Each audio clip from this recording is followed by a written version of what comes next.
I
don't really know what comes next. I'm just doing my best, even though I'm so stressed out.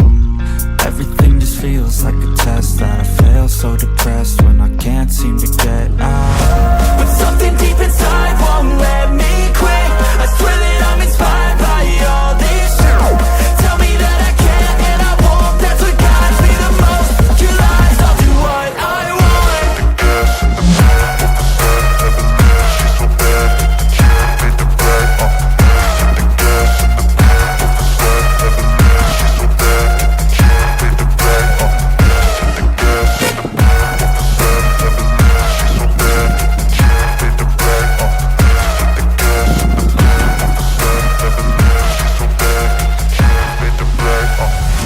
I'm inspired by thirst, I'm inspired by worth. I desire your worst, so you can just hide while I work. I ain't tired, you first. I'll write a second, third verse about the lies you go disperse. You never did I know it hurts. But something deep inside won't let me quit. I swear that I'm inspired by